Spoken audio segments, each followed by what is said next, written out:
Welcome back. U.S. government watchdog, the Government Accountability Office, says the White House broke the law by withholding aid to Ukraine, which had been approved by Congress. The ruling said faithful execution of the law does not permit the president to substitute his own policy priorities for those that Congress has enacted into law. It comes as Ukrainian authorities begin a criminal investigation into whether the former U.S. ambassador to Ukraine, Mary Yanukovych, was spied on. Simon Pusey has more in Around the World in 5. Good evening from the Channel's newsroom here in London. Iran is facing fresh pressure to give a full account of what happened to the Ukrainian Airlines plane that was shot down over its capital city last week with 176 people on board. It's after ministers from 5 countries that lost citizens in the crash met in London to demand answers. They lit candles in remembrance of those who died in the crash. Ahead of the meeting, Canada's foreign minister said his country would get to the very bottom of what happened. Today, 2 investigators will examine the wreckage. The TSB is also ready to deploy a second team of investigators to participate in the aircraft recorder's download and analysis once we know where that will take place. Our focus at this time remains closure, accountability, transparency, and justice, including compensation for the families of the loved ones of the victims. At least 18 civilians are reported to have died in airstrikes that hit a market and an industrial zone in the Syrian rebel-held city of Idlib. The UK-based Syrian Observatory for Human Rights said bombardments had hit the busy Al-Hal market and the industrial zone in Idlib city. They also accused Russian and Syrian government planes of carrying out the attacks. The airstrikes happened despite a ceasefire brokered earlier this month by Russia and Turkey. Neither the Syrian government nor its Russian allies have so far commented on the latest strikes. An aide to Donald Trump's lawyer claims the president knew exactly what was going on with efforts to pressure Ukraine into investigating former Vice President Joe Biden and his son. Lev Parnas says he went to Ukraine to put pressure on officials on behalf of Mr. Trump and his personal lawyer, Rudy Giuliani. The alleged intention was to damage Mr. Biden, a potential Democratic rival to Mr. Trump in next year's US election. Mr. Trump has said he does not know Mr. Parnas. Mr. Parnas, though, said Mr. Trump lied, saying he knew exactly who I was. The moment of crisis has come in efforts to tackle climate change. That's according to Sir David Attenborough. I've had the most extraordinary life.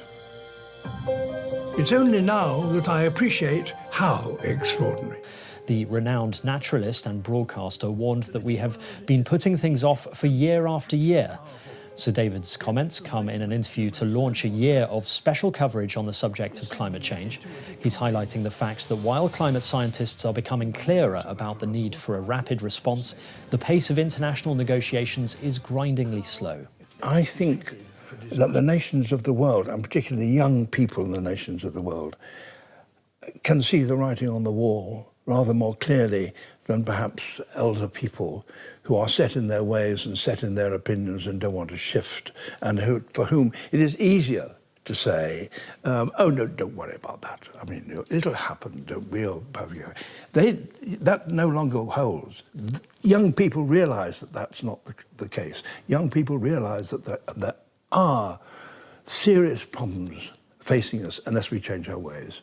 Britain's Prince Harry has met young rugby players in his first public appearance since he and his wife Meghan announced they were to step back from their senior royal roles and seek a more independent future. Prince Harry smiled and shook hands with children in Buckingham Palace's gardens ahead of the Rugby League World Cup 2021 draw, which he also hosted. He also met representatives of the 21 nations playing in the World Cup. Meghan and the couple's son Archie are in Canada, but Harry will reportedly stay in the UK for meetings next week. Residents on Australia's east coast cheered as heavy rains swept across parts of the country, bringing much-needed relief after months of drought. Oh yeah! Australians rejoicing as rain fell across Queensland and Canberra.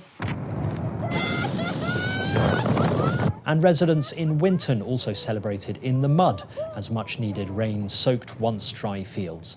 Australia has been battling an extended 3-year drought, which, along with high temperatures and exotic winds, have led to huge fires burning along the east coast. The wet weather is expected to bring some respite, but the forecast is that hot weather is expected to return in the coming weeks.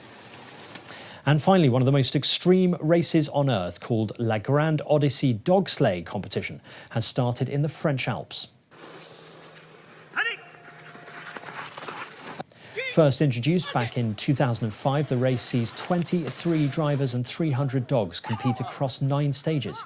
Humans and dogs alike are currently battling it out over 10 days in the hope of being crowned 2020 champions.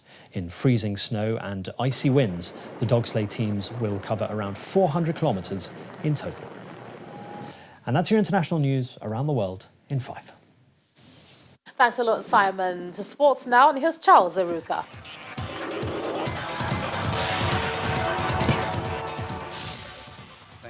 And welcome to Sports News. Oduayo Adekure has emerged champion in the 57 kg category of the Paliconic Ranking Series in Rome, Italy. The Commonwealth and African champion defeated Anshu of India 10-0 via superiority to claim gold at the tournament. And Nigeria's national handball team has started its 2020 African Nations Cup campaign with a loss as they were defeated 30-24 points by Angola.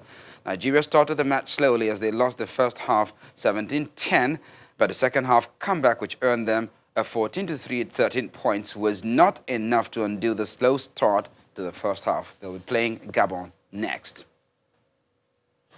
And in soccer, the Confederation of African Football has rearranged the continent's qualifying campaigns for the 2022 FIFA World Cup and the 2021 African Cup of Nations. The move follows Wednesday's decision to move the 2021 Nations Cup in Cameroon from June to July to January to February. Nations Cup qualifiers have been due to begin in August but will now start in May. And Sierra Leone Football Association SLFA has announced that the much-awaited West Africa Football Union WAFU Women's Cup will hold from February the 25th to March the 7th. The tournament was initially scheduled for December the 13th to the 22nd, 2019, but was postponed by WAFU owing to logistical concerns. And that's sports news. Back to Ijoma with the wrap.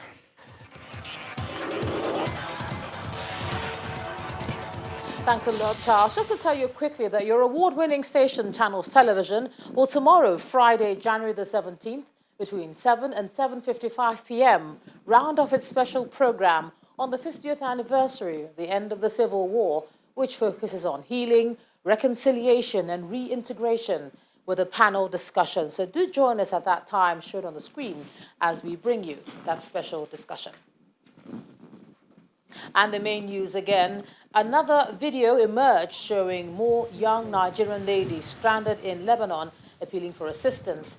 But the chairman CEO of the Nigeria Diaspora Commission, Mrs. Adekedabiri Erewa, confirmed in different videos sent to us that the affected Nigerians have received attention from the nation's embassy in Lebanon. And that's the news at 10 tonight. Thanks so much for staying with us. I'm Ijoma Onyato.